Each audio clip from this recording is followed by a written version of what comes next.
अस्सलाम वालेकुम जी and very good morning. मैं हूँ शिफा यूसुफजई और मैं हूँ उवैस मंगलवाला। जी शिफा फरमाइए, क्या फरमाना आज चाहती हैं एक आप? बड़ी अहम सोच के साथ मैं वॉक इन करके आई हूँ। ओहो, मैं सोच ये रही थी, कल मेरी एक टैक्सी ड्राइवर से मुलाकात हुई। जी। करीम का ड्राइवर था, छोटी सी उसने मुझसे बात की, लेकिन मैं मजबूर हो गई सोचने पे कि हमारा रवैया या हमारा एटीट्यूड क्या होता है। बताएं। उसने मुझे कहा, मैंने कहा क्या करते हैं आप वोट शोट का, मैं उससे पूछ रही थी, जरा गुफ्तगू कर रही थी, तो उसने मुझसे कहा कि मैं पतंगे बनाता था, गुडियाँ बनाता था और मांझा वगैरह बनाता था। तो मैंने कहा वो तो बैन हो गया, आप क्या करते हो? कहता है बड़ी मुश्किल से, कहता है मैडम ना पूछें, मैंने जो गुर्बत देखी है और अपना कारोबार था, कर्जे लेके मैंने वो शुरू किया था और जब वो बैन हो गया तो वो सारा तो कर्जा मैं कहाँ से वापस करता, अपना पैसा भी डूब गया। तो कहता है बड़ी मुश्किल से मैंने कितना अरसा ऐसा गुजारा कि हमारे घर में फाके पड़ गए बिल्कुल तकरीबन। कहता है फिर दोस्तों से मदद ली, एक टैक्सी जो है वो ये करी, मतलब ये जो आजकल हमारी ऑनलाइन टैक्सी सर्विसेज हैं वो आई, कहते हैं किसी ने मुझे कहा उधर जाओ उनसे बात करो तो तुम्हें ड्राइविंग आती है, तुम गाड़ी चलाओ। तो कहता है फिर वो आइडिया मुझे आया, मैंने गाड़ी चलानी शुरू की। तो मैं ये सोच रही थी कि कितने लोग ऐसे हैं जो कि बहुत सारी ऐसी इंडस्ट्री से मुंसलिक हो जाते हैं जो चीज़ें बैन हो जाती हैं। मिसाल के तौर पे बसंत है, लाहौर का तो बड़ा एक मशहूर फेस्टिवल, दुनिया से लोग आते थे मनाने और उससे नुकसान भी बड़ा हुआ। उससे नुकसान इसलिए ज़्यादा हुआ कि हमने उसके बारे में कोई रेगुलेशंस नहीं बनाई, हमने बिल्कुल मादर पिदर आज़ाद छोड़ दिया। हर छत से डोर उड़ रही है, लोगों के गले कट रहे हैं, लेकिन हमने उसके लिए सोचा नहीं, हम डायरेक्टली बैन कर देते हैं। बहुत सारी बनाई हमने, लेकिन इम्प्लीमेंट भी नहीं हो सकता। इम्प्लीमेंटेशन ना हो सका, फिर उसके बाद बैन हुआ। तो हम कानून बनाने वालों की परवाह भी नहीं करते, कानून तोड़ते भी हैं। लेकिन हम सोल्यूशन ओरिएंटेड नहीं है, ये मैंने समझा है अपने आप को कि we are not solution oriented nation. हमें चाहिए कि भाई डेजिग्नेटेड एरियाज होते, बड़े बड़े ग्राउंड्स हैं, आ जाओ भाई उधर गुड़ियाँ उड़ाओ। तो खैर बहरहाल ये मुझे बड़ा एक हैरानी हुई कि हम किस सोच के साथ गुजार रहे हैं अपना वक्त। लेकिन हैरान ना हो, सॉल्यूशंस की तरफ लेकर जाएंगे क्योंकि इलेक्शन होगा तो सॉल्यूशन निकलेंगे, आएंगे, बहुत सारी चीजों आने के, चाहिए भी इलेक्शन के बाद बड़े सॉल्यूशन। इसीलिए तो हम आपके लिए लेकर आए हैं हमारा इलेक्शन मॉर्निंग्स। Election mornings.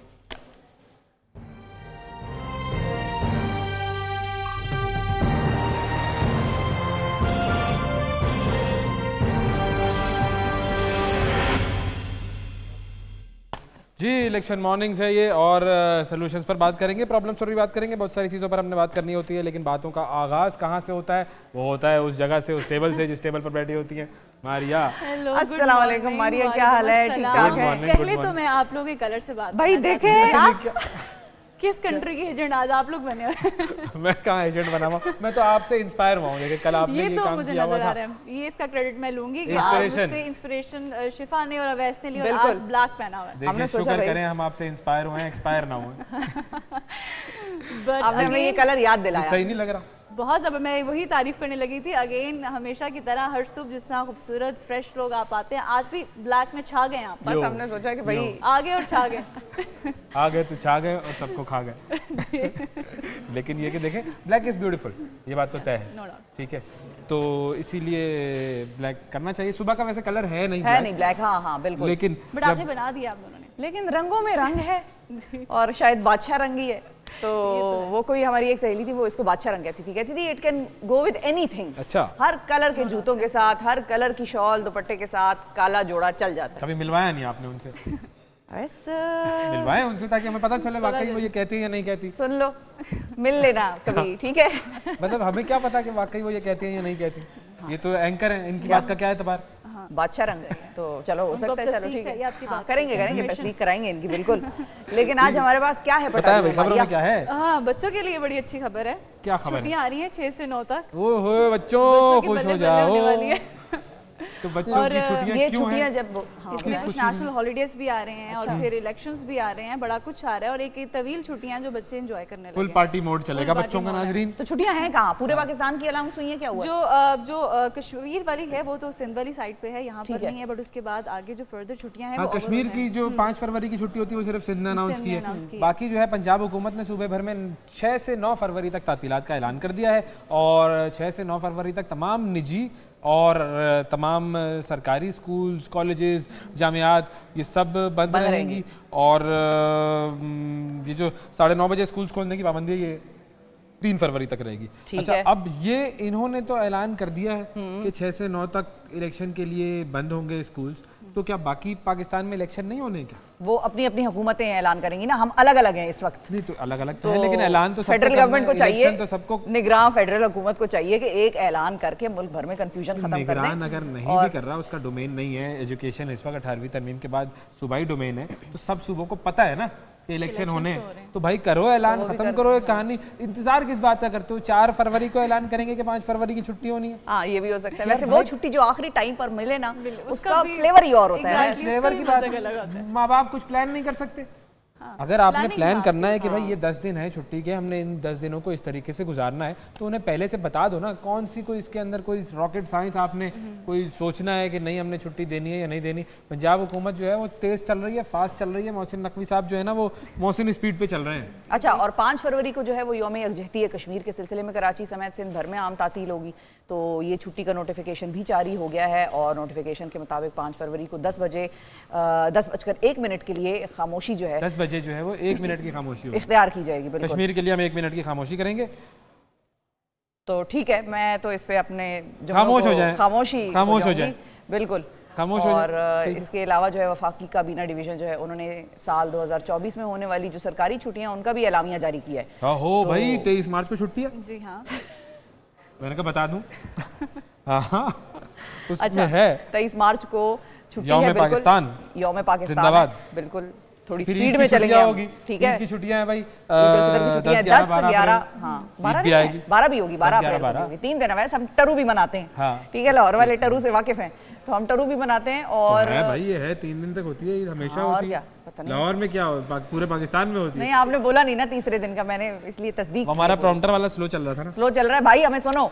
तो अच्छा, खैर यौम 12 मई, हाँ। यौम मई होगा भाई, यकम मजदूर मई डे। को, यकम मई को पहली तारीख होगी मई की, उस दिन भी छुट्टी है। जी ठीक है, अच्छा, ईद उल अजहा की छुट्टियां जो हैं वो हैं 17 से 19 जून तक। ठीक है। फिर मुहर्रम की छुट्टियां होंगी 16-17 जुलाई। और ईदों की छुट्टियों पे खैर हतमी तौर पर आप रिलाय ना करें, क्योंकि वो तो आपको पता है कि हमारे यहाँ एक अलग ही कंफ्यूजन होती है, डेट का कुछ confirm किसी की खैर। कोई ईद है, किसी की कोई ईद है, आगे तो खैर पीछे हो सकती है। एक बहुत सारी 14 छुट्टियां हैं। अगस्त को यौम आज़ादी की छुट्टी होगी, वो भी ये है। बताना बड़ा है। मैं 16 सितंबर को ईद मिलादुन नबी सल्लल्लाहु अलैहि वसल्लम, बिल्कुल 9 नवंबर यौम इकबाल, 25 दिसंबर कायदे आज़म का यौम विलादत, पूरे मतलब छुट्टी है भाई। बेसिकली उन्होंने स्केड्यूल जारी किया है अपना जारी सारा कर दिया छुट्टियों पूरे का। साल का, लेकिन सबसे बेस्ट चीज बच्चों के लिए कि ये एक हफ्ता उनका बुक हो चुका है। बच्चों, लेकिन सोए ना रहना, अल्लाह का वास्ता, जो 18 से ऊपर है अल्लाह का वास्ता वोट डाल देना, फिर ना कहना कि बताया नहीं जो था। 18 से कम है वो भी ना सोए, उठे, और बहुत सारे और दूसरे दीगर काम होते हैं, अपनी सुबह को शानदार बनाएं, लाइफ को जानदार बनाएं। बिल्कुल हाँ, सिंपल बिल्कुल बात है ये। हाँ। सुबह उठो। बिल्कुल। चले, ये तो खुशी की खबर हो गई। अब थोड़ी सी बुरी खबर दे दें। थोड़ी सी नहीं, काफी बुरी खबर है। काफी बुरी खबर बहुत है सारे वैसे पैसे एक पे। साथ बढ़ गए। इतने मुस्कुराते हुए भी मत दे मारिया, चेहरा इसके सीरियस लिए बनाए, हो जाए, सीरियस हो जाए, बिल्कुल। अपनी को भाग जाएगा। ये सबसे मुश्किल काम है। लेकिन इस टाइम ये है कि पेट्रोल जो है उसकी प्राइसेस बढ़ गई हैं। निगरान हुकूमत ने जाते जाते एक खबर सुना दी है, बुरी खबर, आवाम पर पेट्रोल बम गिरा दिया पेट्रोल बम और 272 रुपये 89 पैसे का हो गया। इस पे अब क्या ऐसे इस पे कहूं? आप क्या कहेंगे? मैं क्या कहूँ, मेरे तो जेब से जब निकलते हैं पैसे तो बस उस वक्त अच्छा, जब भी जो मेरे दिल से निकलता है वो मैं कह नहीं सकता। पेट्रोल प्राइसेस बढ़ती हैं तो ऑफिस में कहते हैं मिस जी आपको क्या, आपको तो पिक एंड ड्रॉप मिली है, हमसे पूछें। नहीं तो भाई ऑफिस पेट्रोल को भी प्राइसेस तो के पेट्रोल- साथ तो हर चीज़- नहीं, पेट्रोल प्राइसेस के साथ हर चीज महंगी होती है, और जब 1 रुपया भी पेट्रोल बढ़ता है तो चीजों की कीमतों ने तो बढ़ना होता ही है, ये तो हतमी राय है फाइनल। और उसके बाद कभी जब कम भी हो जाए तो फिर बाकी चीज़ों की कीमतें कम नहीं होती, और पेट्रोल प्राइस जो है वो चाहे 1 रुपये बढ़े या 10 रुपये बढ़े, बाकी ट्रांसपोर्ट चीज़ें, शेख खुर्दनोश, ये सारी चीज़ें फिर महंगी हो और वो जाती कम हैं। होती नहीं है। बिल्कुल। जिंदगी में कभी मारिया आपने देखा है किसी चीज की प्राइस कम हुई है? नहीं नहीं बढ़ती देखा। हैं। जिंदगी बल्कि गुजर ये गई। खबर आ रही थी कि अद्वियात की जो मेडिसिन की कीमतें भी बढ़ने वाली हैं। बिल्कुल, तो ये तो सब अब तो हर कीमतें चीज जो बढ़ती है हैं वो भाई। महंगी होती जाएगी। महंगाई की लहर हम कह सकते हैं कि बस आ रही है। आ रही है, चलो, बिल्कुल अल्लाह जी, आ मालिक रही है जी हमारा। बिल्कुल ठीक है। अगली खबर भाई क्या है? जी, राहत फ़तेह अली खान का तो मामला सब ओहो, मामला खत्म नहीं हुआ भाई अभी माफी मांग लिया उन्होंने। माफी मांग ली है, मांग ही रहे हैं वो कब तो से। माफी तो मांग ही रहे हैं। सच्चे लेकिन दिल अवाम से अभी अब माफ उन्होंने करने के लिए सच्चे दिल ready से नहीं माफी मांगी है। नहीं भाई, अच्छा पूरी चलें, कौम बताएं से उन्होंने माफी बताएं मांगी है। बताएं। जी हाँ, वो माफी मांग रहे हैं, उसकी वीडियो भी आई और शागिर्द ने भी कहा कि वो मेरे उस्ताद हैं, वो मुझे डांट सकते हैं, कोई नहीं गलती नहीं, पे तो उसके बाद एक और वीडियो आई जी, है जी। अब ताजा, जिसमें उन्होंने कौम से, मुल्क से, लोगों से बाकायदा माफी मांगी सबसे है। बाकायदा माफी मांगी है। नई वीडियो, ताज़ा तरीन वीडियो मंजर आम पर आई जिसमें अब ये उन्होंने माफी बाकायदा तौर इन्होंने पे क्या माफी वाकई मांगी। दिल से मांगी है या ये वाकई प्रेशर में आके? प्रेशर बेसिकली, क्योंकि जाहिर है अब जब आपसे गलती हो गई, इंटरनेशनली बहुत सारे ऐसे इदारे हैं कि जो कि आपके साथ कॉन्ट्रैक्ट्स जिनके चल रहे थे, वो किंग चार्ल्स वाली ऑर्गेनाइजेशन थी, withdraw कर म्यूजिक लिया यूनिवर्सिटीज़ के साथ आपके कोलैबोरेशंस थे, उन्होंने आपको डिग्रियां दी हुई थी, म्यूजिक की एजाजी अपना सफ़ीर बनाया हुआ था, वो सब अब पीछे हट तहकीकात कर रहे हैं कि ये क्या हुआ कुछ है। ने तो बाकायदा ऐलान भी कर दिया जी। कि हम पीछे हट रहे हैं अपने तो उस अब commitment से। जब सर पर पड़ी तो आपने कहा भाई माफ़ी मांगने में ही बेहतरी है। माफी मांग लिए तो माफ कर देना चाहिए। चलो ठीक है। माफ तो वो शख्स करेगा ना जिसको पीटा गया है, असल में तो वो है मामला हाँ, और कि उसका वो तो माफ करे। और वो तो शायद बिल्कुल ही मजबूर है, पहले दिन ही उसने तो माफ कर ही देना था। तो उसकी तो यही सूरत हाल है। इंसान की बहरहाल जिंदगी की एक गलती ऐसी होती है कि उस एक गलती की वजह से बस वो इंसान फिर रुल कहीं जाता का है। नहीं रहता, उसको कहते हैं वैसे वर्ड रुल जाना। रुल जाना, पकड़ एक कंट्रोल में रहे। पॉइंट आता है जहाँ पे पकड़ हो जाती है और फिर बिल्कुल जाती है, पकड़ हो वाकई। जाती है। ये जब दिमाग को चढ़ती है ना शोहरत, और आपका एक लेवल ऐसा हो जाता है, तो बस फिर इंसान से बहुत मर्तबा ऐसी गलतियां हो जाती हैं। अल्लाह ताला रहम करे, हम सबको गलतियों से बचाए। हम हमारे साथ भी गलती हो सब कोई सकती है, हम perfect सबसे नहीं है। हर एक इंसान से गलती हो सकती है, तो कोई भी इंसान गलती से मुबर्रा नहीं है। तो बस अल्लाह ताला सबको बचाए। और अब उस शख्स का और इनका मामला है, अब तो हो गया, अब हम क्या कह सकते हैं, कुछ भी नहीं कह सकते हैं। अब ज़माना जो है वो खुद अपनी रास्ते पर चलेगा और सारे मामला सामने आएंगे, देखते हैं क्या होता है जी। अच्छा, एक तो माफ़ी इन्होंने मांग ली, एक मार्क जकरबर्ग ने भी माफ़ी मांगी है जी जी। टेक्नोलॉजी के हवाले से कि उसकी वजह से जो असर इस टाइम बच्चों पर जो जी। मनफी असरात हुए हैं उस हवाले से उसने भाई मांगा। ये बड़ी confidence यूएस सेनेट की हेयरिंग थी, उसके अंदर सारे टेक्नोलॉजी के जो माहिरीन थे उनको बुलाया हुआ था, और मेटा के जो सीईओ था मार्क जकरबर्ग, उनसे बात हुई और उसने उन ख़ानदानों से माफ़ी मांगी है जिनका कहना यह है कि उनके बच्चों को सोशल मीडिया से नुकसान पहुंचा है। और बेसिकली सेनेटर्स जो है अमेरिकन, उनकी जानिब से टेक्नोलॉजी के बड़े बड़े अफराद से सवाल जवाब किए गए। 4 घंटों की ये हेयरिंग थी पूरी डिस्कशन। और बिल्कुल, और टेक्नोलॉजी के जो बादशाह है बेसिकली, उन्होंने बच्चों की हिफाजत के लिए क्या ऑनलाइन इकदाम किए, इस पर बात हो रही थी। और मार्क ने कहा कि भाई वी रियलाइज़ कि ये प्रॉब्लम्स हैं और किसी भी शख्स को इस परेशानी से नहीं गुजरना चाहिए। और मार्क ने भी, और टिकटॉक के जो सीईओ हैं शुजी शियो, उन्होंने रज़ाकाराना तौर पर इस हवाले से जांच पड़ताल करने की हामी भरी, लेकिन स्नैप, एक्स और डिस्कॉर्ड, उनके जो सरबराह हैं उन्होंने इब्तदाई तौर पर इनकार कर दिया था। और फिर हुकूमत ने उन्हें मज़ीद दरख्वास्तें भेजी हैं कि भाई आप ये काम करें। बहुत सारे ऐसे बच्चे हैं जो कि जिनसी हरासानी हुई जिनके साथ, ब्लैकमेलिंग हुई, बहुत सारे ऐसे हैं कि जिन्होंने खुदकुशी भी की है, और उनके वालिदैन प्रोटेस्ट कर रहे थे कि ये जो टेक्नोलॉजी है सोशल मीडिया की, ये हमारे बच्चों को नुकसान पहुंचा रही है। और हम क्या करते हैं, बच्चा खाना नहीं खा रहा होता, ले बेटा टैबलेट ले, खुद दे ले बेटा टैबलेट ले, इससे खा, ये कर रहे हैं। बिल्कुल। वो तो हमारे यहाँ तो बैठे आदत ही बढ़ गई है बच्चों को। हमारी सोसाइटी में हम लोग देखते हैं ना सिर्फ खुदकुशी हो रही थी बल्कि इस पे मार रहे होते हैं, जान से मार देते हैं। इस तरह के वाकयात भी पाकिस्तान में काफ़ी हो चुके हैं। अच्छा, ये बाहर भी हुआ है जान से मारने के वाकयात, क्योंकि वो आप साइकोलॉजिकली इतना ज़्यादा उसके ऊपर एक चीज़ सवार हो जाती है किसी इंसान के ऊपर कि वो कंट्रोल नहीं रख पाता है। बिल्कुल। अच्छा जी। तो एक तो जब ये एआई की टेक्नोलॉजी आएगी तो उससे क्या मामला तो मज़ीद ज़्यादा इसीलिए तो एआई की टेक्नोलॉजी पर, और वो जो ये नहीं है, ये जिसको कहते हैं ये डीप फेक और इस किस्म की चीज़ें, उस पर ज़्यादा जो है वो उन्होंने कहा कि अभी इसको रोक दो और एआई पे ज़रा एक रेगुलेशन हो जाए, ज़रा एआई के साथ हम ज़रा समझ लें उसको, और फिर उसके बारे में कुछ कवानीन और रूल्स एंड रेगुलेशंस बना के उस टेक्नोलॉजी के साथ हम आएँ, क्योंकि वो तो बड़ी ही फिर एक्सप्लोसिव किस्म की है। वो तो उसमें अच्छाई जितनी है उतनी ही उसमें फिर खतरनाक और डेंजर इन्वॉल्व है। एक तो ये थे टेक्नोलॉजी के बादशाह, एक फिर वो एक नए बादशाह का जी, काम कोई हुआ नया है। बादशाह बना? जी नए बादशाह ने बने हैं हलफ उठा लिया है भाई। के। और वैसे इस सिस्टम को कैसे देखती हैं बादशाहत की? मैं तो कहता हूँ सही है, बिल्कुल सही है। कैसे? बादशाह सलामत है, ऑर्डर करते हैं हर काम हो जाता है। सऊदी अरब में बादशाहत है, कैसा चल रहा है सऊदी अरब?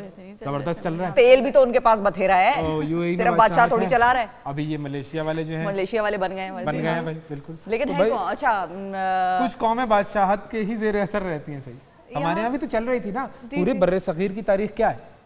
800 साल तक मुसलमानों ने बादशाहों ने ही हुकूमत की, और किसने किया? बस फिर नहीं, वो तो ठीक है, वो बहादुर शाह जफर के बाद, वो मतलब बहादुर शाह जफर के टाइम पर मुगलों ने वहाँ पर भी ईस्ट इंडिया कंपनी आई, उसने सारा गेम खेला, वरना बादशाहत चल रही थी। देखिए, अगर आपको ज़िंदगी की ज़रूरियात सही तरीके से मिल रही हैं तो मेरा मानना ये है कि इंसान की जो बेसिक चीज़ें हैं, जो मैस्लोज हायरार्की ऑफ नीड, वो पूरी हो रही है, ठीक, सही है, आपको कोई फर्क नहीं पड़ता कि ऊपर कौन बैठा। दुबई दुबई मिसाल है, में दुबई है, शेख जैद बिन सुल्तान अल नहयान, जी कतर।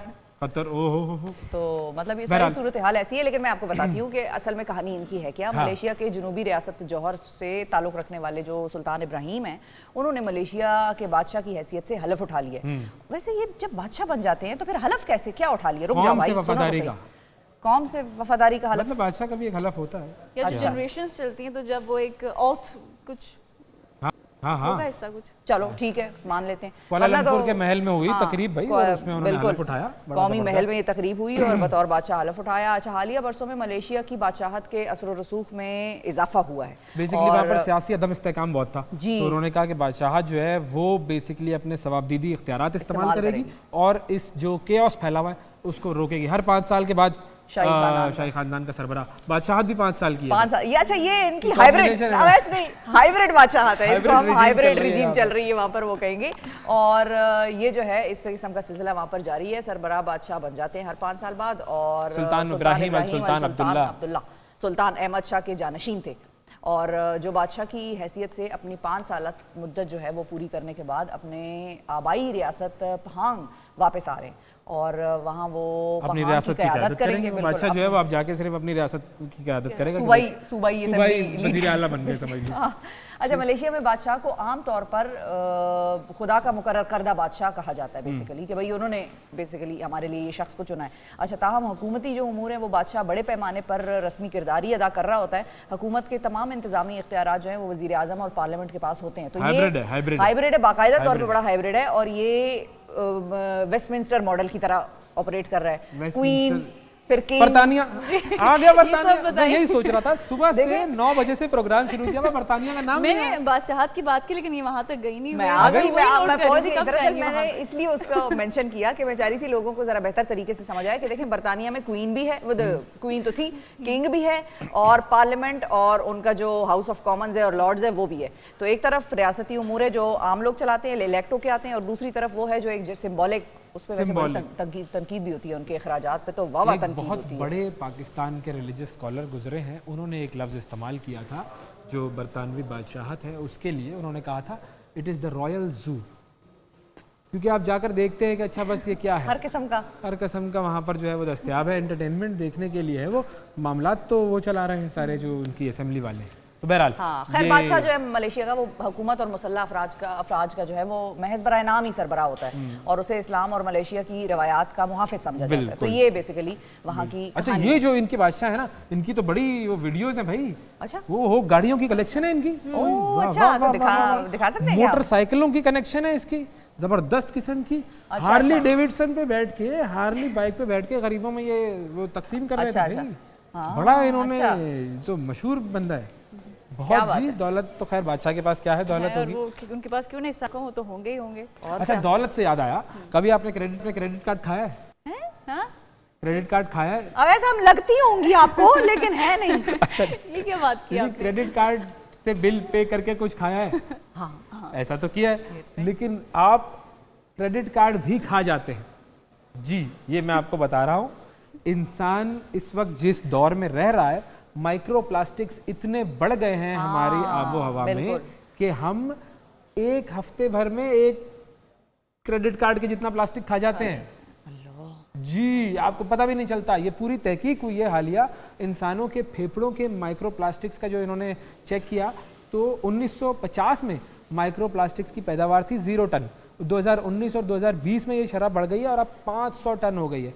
तो माहौल में माइक्रो प्लास्टिक्स की शरह दिन ब दिन बढ़ती जा रही है और हमारी ज़मीन से लेकर समुंदर तक हर चीज़ में माइक्रो प्लास्टिक की मिलावट हो चुकी है और खाने और पानी के ज़रिए ये माइक्रो प्लास्टिक हमारे जिस्म में दाखिल हो रहा है। और अब तहकीक से ये पता चला है कि जिस फ़िज़ा में हम सांस ले रहे हैं उसमें भी माइक्रो प्लास्टिक हैं जो कि हमारे फेफड़ों में ज़र्रा ब ज़र्रा जमा हो रहे हैं। और ये भी पता चला है कि इंसान के फेफड़ों में एक हफ्ते में औसतन 3 क्रेडिट कार्ड जितना माइक्रो प्लास्टिक जमा हो जाता है। एक नहीं, 3 प्लास्टिक के कार्ड आप लोग खा जाती हैं। अच्छा, और मैं बताऊं मारिया, ये तो मैंने भी पढ़ा हुआ था कि हमारे यहाँ जो फेस वॉश या क्लेंजर्स होते हैं जिनमें वो छोटी छोटी पार्टिकल्स होते हैं, वो भी एक्चुअली प्लास्टिक है और हम उससे मुंह धोते हैं अक्सर, हम कुल्ली करते हैं तो वही पानी अगर हमारे मुंह में चला गया और वो पार्टिकल हमने तो वो तो इट plastic गोज ले गए। इनसाइड। तो ये होता है कि वो प्लास्टिक जो है वो तो अक्सर, और फिर वो मरीन लाइफ जो है, क्योंकि ये जब पानी जा रहा होता है वेस्ट हो जाता है और जब ये समंदरों में और दरियाओं में जाके मिलता है तो जो हमारी मरीन लाइफ है वो हमारी जो लेडीज़ के प्रोडक्ट्स हैं, खास तौर पर फेस वॉश जिसमें वो छोटे छोटे पार्टिकल्स आपको बॉटल से भी नजर आते हैं और उसी की बेस पर वो लोग अपने प्रोडक्ट्स बड़ा बेचते भी हैं,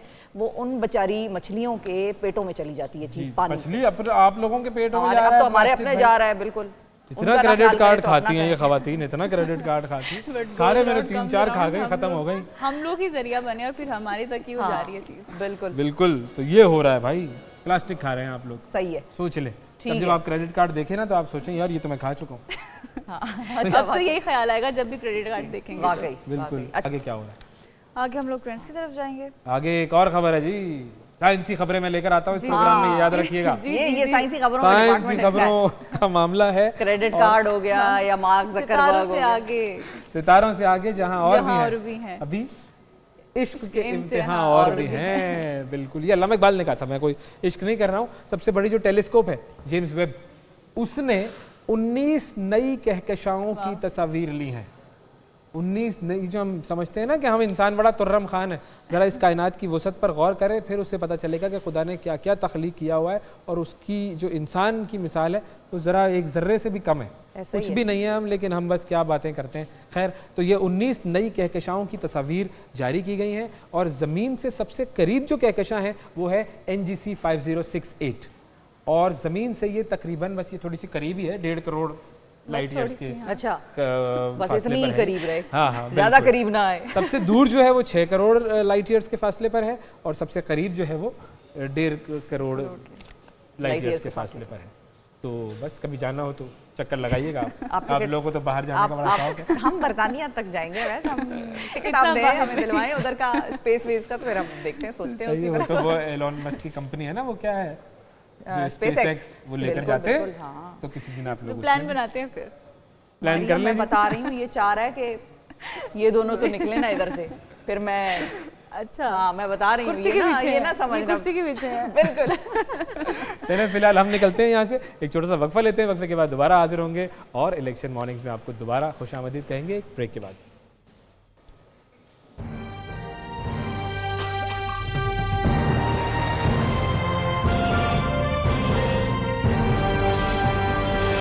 वेलकम बैक जी, वेलकम बैक। अब election Welcome back to? Welcome back to election Election mornings। नाम भी बता दें, नाम भी बता दें। Welcome back to election mornings नाजरीन। अब हम एक खुसूसी सेगमेंट जो इलेक्शंस के हवाले से आपके लिए लेकर आए हैं, पाकिस्तान के वो बड़े खिलाड़ी सियासतदान जो या तो वज़राए आज़म रह चुके हैं या वज़राए आज़म के कैंडिडेट्स रहे हैं या उसके अलावा दीगर ऐसी पोजीशन पॉलिटिकल होल्ड करते हैं जो कि किंग मेकर या किंग ब्रेकर के तौर पर काम किया जाए जिनके थ्रू, तो उनकी ख़ास प्रोफाइल्स हम आपसे शेयर करेंगे। आप अपने कैंडिडेट्स को जानेंगे इस प्रोग्राम के थ्रू। और आज का हमारा जो टॉप लीड कैंडिडेट है जिससे हम इस सेगमेंट का आगाज़ करेंगे वो है मियाँ मोहम्मद नवाज शरीफ साहब। जनाब नवाज शरीफ साहब पैदा हुए थे जी 25 दिसंबर 1949 लाहौर में एक सनती घराने में। वालिद मियाँ मोहम्मद शरीफ साहब जो है वो इत्तफाक ग्रुप ऑफ इंडस्ट्रीज़ के मालिक थे। नवाज शरीफ साहब ने इब्तदाई तालीम अपनी हासिल की सेंट एंथनी हाई स्कूल से और सेंट एंथनी हाई स्कूल के बाद फिर उन्होंने वो ग्रेजुएशन गवर्नमेंट कॉलेज लाहौर से की। उसके बाद पंजाब यूनिवर्सिटी चले गए, लॉ कॉलेज में दाखिला लिया जहाँ से उन्होंने कानून की डिग्री हासिल की। तालीम के साथ साथ वो क्रिकेट के भी शदाई थे। बिल्कुल। और ये देखें बिल्कुल, मैं ये थोड़ा सा क्रिकेट हटूं, बल्ला ये आप देखें, नवाज शरीफ साहब के हाथ में बल्ला है 1973 से एक मिनट मैं उनके हाथ से भी बल्ला ले लूं।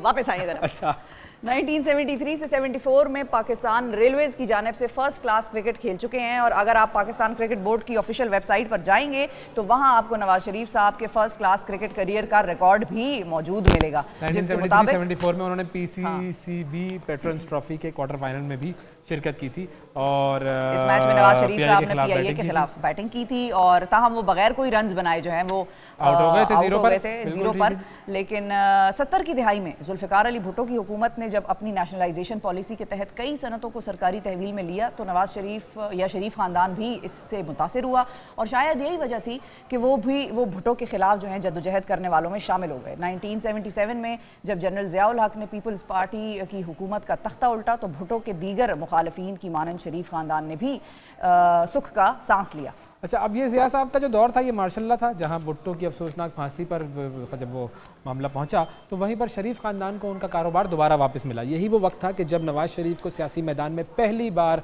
वजारत के उसूल का मौका मैसर आया। 1981 में उन्हें पंजाब काबीना में वज़ीर ख़जाना बनाया गया। 4 बरस बाद 85 में नवाज शरीफ मुल्क के सबसे बड़े सूबे पंजाब के वज़ीर आला बने। फिर 1988 में जो जनरल ज़िया-उल-हक़ ने आइन का आर्टिकल था 58(2)B उसका इस्तेमाल किया। जुनेजो साहब की हुकूमत का खात्मा हुआ तो नवाज शरीफ ने अपनी पार्टी के बरतरफ वज़ीर आज़म का साथ न दिया, बल्कि ज़िया-उल-हक़ साहब का उन्होंने साथ दिया और 1988 के आम इंतखाबात के बाद वो दूसरी बार पंजाब के वज़ीर आला बने।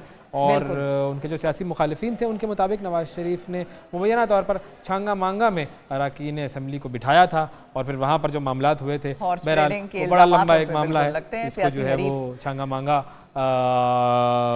एपिसोड भी कहा जाता है। बिल्कुल, छांगा मांगा की सियासत का बानी भी नवाज शरीफ साहब को कहा जाता है इन्हीं इल्जामात के तहत।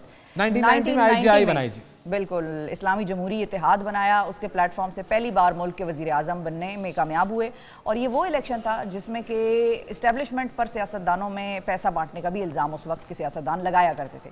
नवाज शरीफ साहब पर इस इलेक्शन के लिए जो है वो इसी किस्म के मामलात तय करने का भी इल्ज़ाम लगता है। बिल्कुल। और जब हम आगे बढ़ें और आपको आगे बताएं तो मियाँ साहब की पहली वजारत जो उज़्मा थी उसके दौरान ही उन पर लंदन में महंगे तरीन फ्लैट्स खरीदने का इल्ज़ाम भी लगा, जो 2016 में पनामा स्कैंडल की सूरत में सुप्रीम कोर्ट में लैंड कर गया था।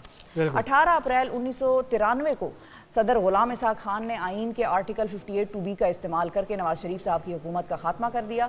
ताहम जब नवाज शरीफ साहब ने सदर के इस इकदाम को सुप्रीम कोर्ट में चैलेंज किया तो सुप्रीम कोर्ट ने सदर के इकदाम को गैर कानूनी करार देते हुए उनकी हुकूमत बहाल कर दी। वो क्या मोमेंट था जी जब वो हुकूमत बहाल हुई थी, मुझे याद है क्या खुशियाँ मनाई गई थी। ज़ाहिर है अगर एक हुकूमत जो है वो उसको दस्तबरदार कर दिया जाए, उसको ख़त्म कर दिया जाए, उसके बाद फिर वो वापस बहाल हो जाए, वो वाकई happy moment for Nawaz Sharif साहब। लेकिन वज़ीर आज़म और सदर के ताल्लुकात बहाल नहीं हुए और यही वजह है कि फिर उसके बाद फिर मुदाखलतें हुई बहुत सारी और बहरहाल वो फिर मामला जो था ऐसा था कि सदर और वज़ीर आज़म दोनों ने फिर अपना ओहदा छोड़ा और जुलाई 1993 में नवाज शरीफ साहब की पहली हुकूमत का खात्मा हो गया। उसके बाद फिर पीपल्स पार्टी की हुकूमत आ गई। फिर 1997 के इंतखाबात हुए, नवाज शरीफ दूसरी बार मुल्क के वज़ीर आज़म बने और उनकी इस हुकूमत का सबसे बड़ा इकदाम था मई 1998 एटमी धमाके। पाकिस्तान को एटमी ताकत वो बनी थी, पाकिस्तान की जो एटमी प्रोग्राम था वो तो भुट्टो साहब के दौर में शुरू हुआ था, लेकिन जो पाया तकमील तक पहुंचा वो था मई 1998 में। और नवाज शरीफ साहब ये भी कहते हैं कि अमेरिकी सदर जो था उस वक्त का बिल क्लिंटन, उसने एटमी धमाके ना करने के बदले उन्हें $5 अरब की पेशकश भी की थी जिसे उन्होंने ठुकरा दिया था। बहरहाल फिर नेशनल सिक्योरिटी काउंसिल बनी थी और फिर उसके बाद कुछ और मामलात हुए। नवाज शरीफ साहब ले लिया गया था नवाज शरीफ साहब से, ये सारी सिचुएशन हुई। फिर जनरल मुशर्रफ साहब को आर्मी चीफ तैनात कर दिया गया। नवाज शरीफ की दूसरी हुकूमत में भारत के साथ कारगिल की जंग हुई।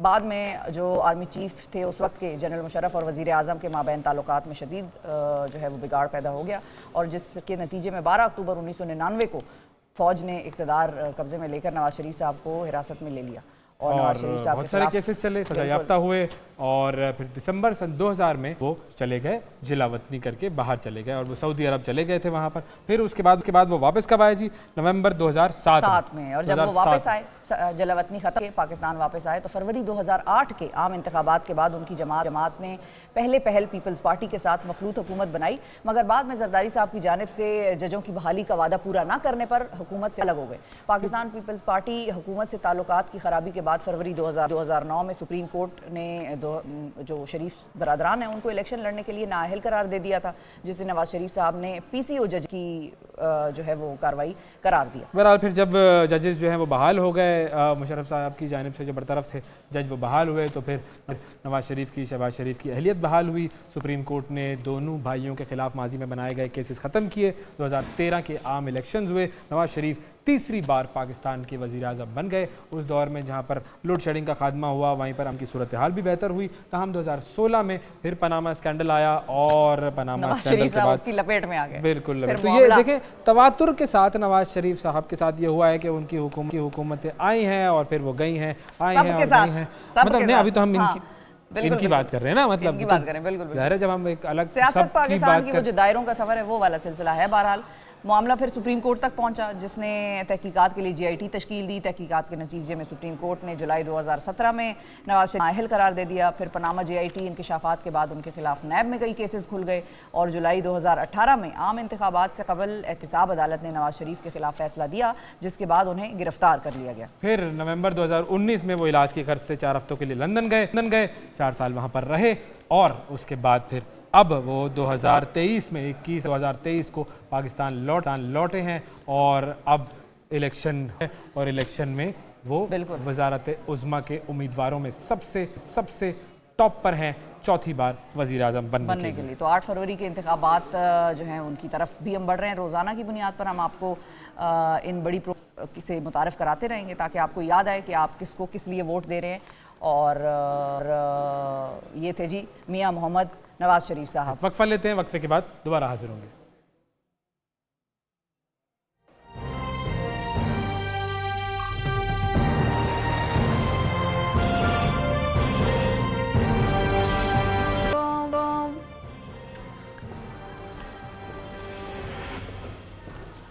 हिना आदिल के साथ साथ हमें ज्वाइन कर रही हैं शफक शहजाद साहिबा, ये भी इनका साथ देती हैं नेशन एट 9 में। अस्सलाम वालेकुम हिना। वालेकुम अस्सलाम। Shafaq thank you, welcome to the show Shafaq. Thank you Shifa, thank you Awais. और शफक और हिना का साथ देती हैं आयशा अंसारी साहिबा। तो Ayesha is also with us.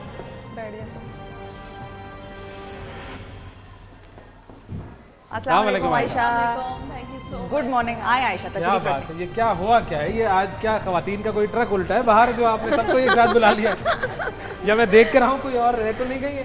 नहीं वैसा आप बैठ जाइए, हम पूरे हो गए ना। बस ये 4 ही हैं। आप मारिया को भी हम शामिल गुफ्तगू तो करेंगे। मतलब एक साथ इतनी सारी खुश शक्ल खुश अकल खवातीन 4 चांद लग गए हैं आपके स्टूडियो में। 4 चांद लग गए। 4 चांद। ओहो, ये तो 5 कह लें, 1 2 बंदा रहम ही कर ले मुझ पर।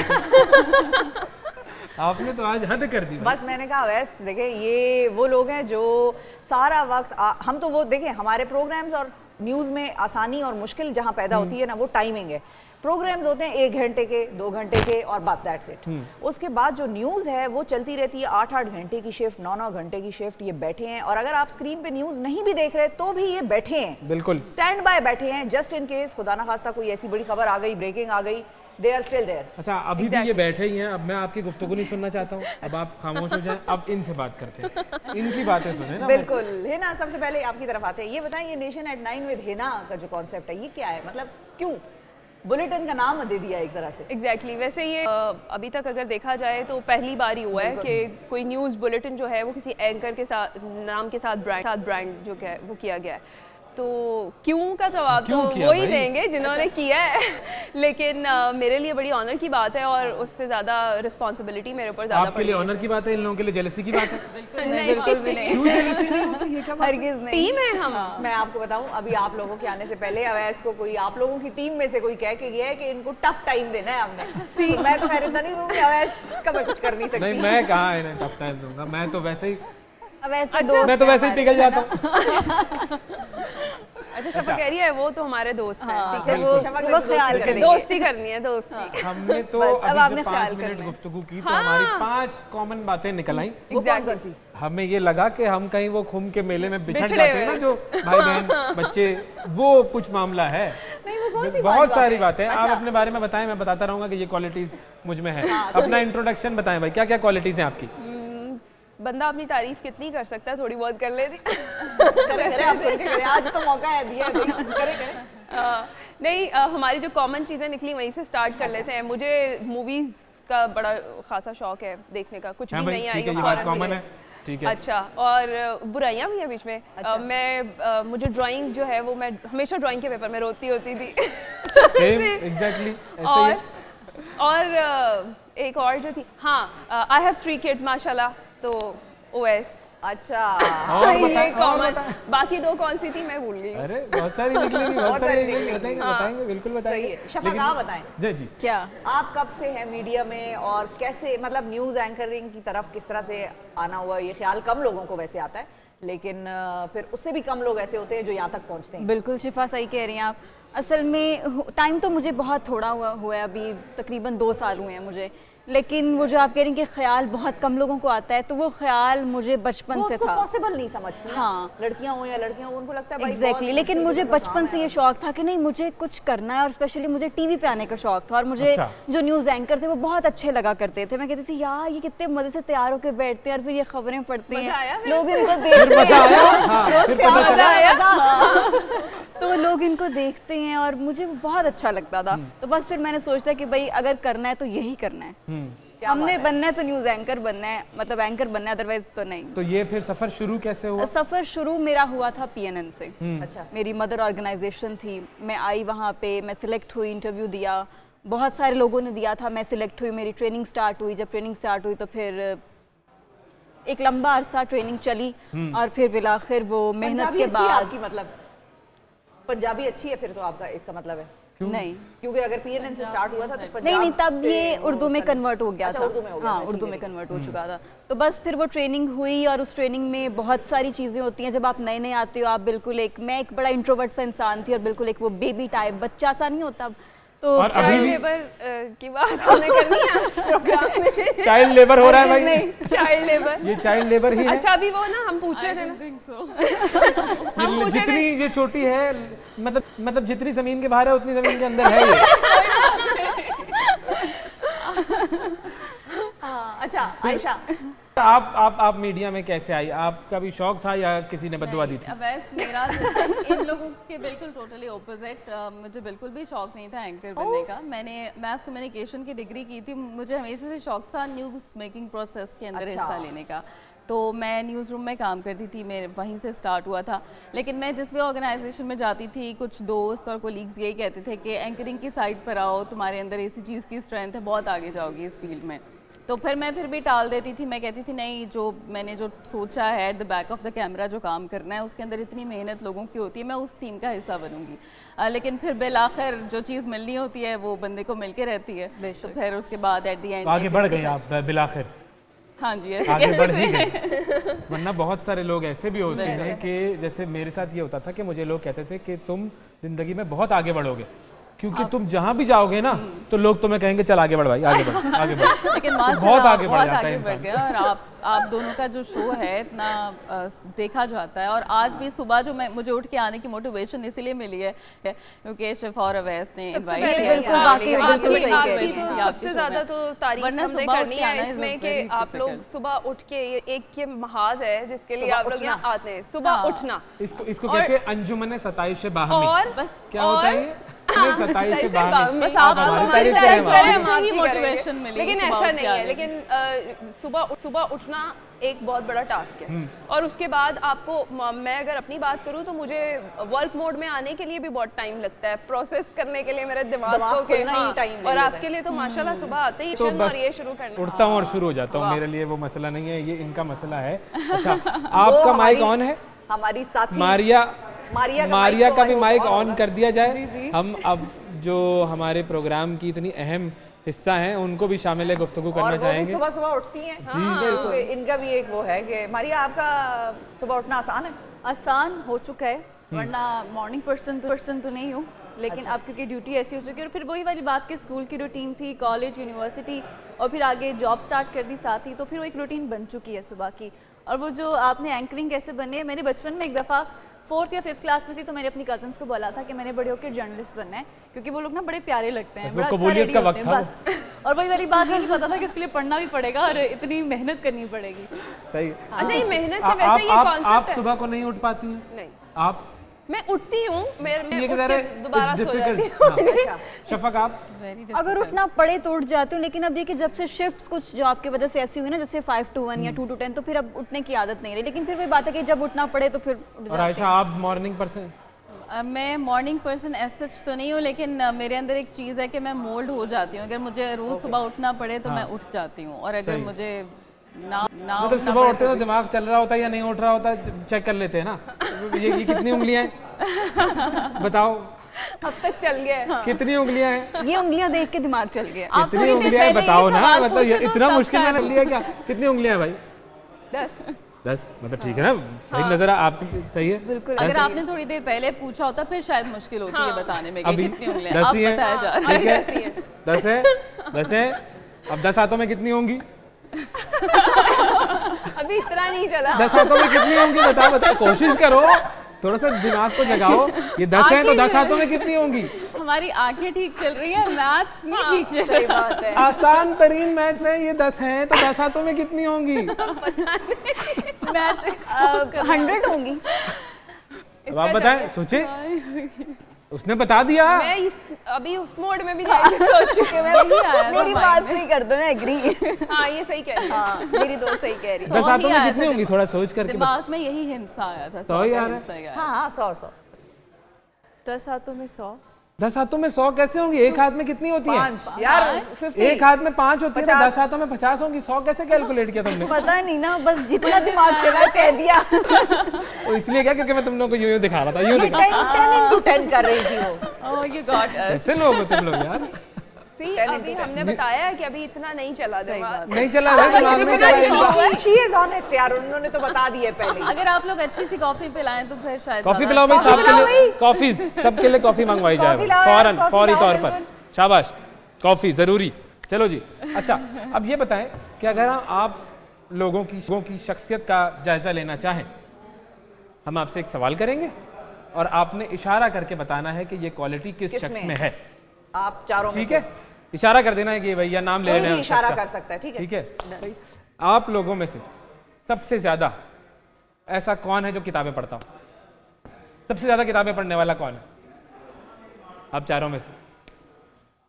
नहीं, आप चारों में से अपनी क्वालिटीज अपनी अपने आप ही पढ़ा अपनी तरफ इशारा करते हैं और क्या? हाँ, मतलब सबसे ज्यादा ज्यादा तो नहीं किताबें कौन पढ़ती, पढ़ता है? लेकिन एक टाइम था जब पढ़ा करती थी, नॉवेल्स करती वगैरह पढ़ा मैं भी करती थी। पढ़ा करती किताबें पढ़ थी, लेते बाकी हैं, लेकिन वो जिस तरह से बहुत ज्यादा होता है ना, एक फुल लाइब्रेरी जैसे अ बुक पर्सन, मैं एक टाइम में वाला बहुत हिसाब नहीं। मतलब वो जैसे कहते हैं ना कि जुनूनी थी, लेकिन फिर ये कि जब फील्ड में आई तो फिर अब वो चीजें थोड़ी हाँ, सी फिर सबसे हमने ज्यादा देखा गाने नहीं। कौन सुनता है? सॉरी, सबसे ज्यादा गाने कौन सुनता है आप लोगों में से? सुन लेते हैं 50-50।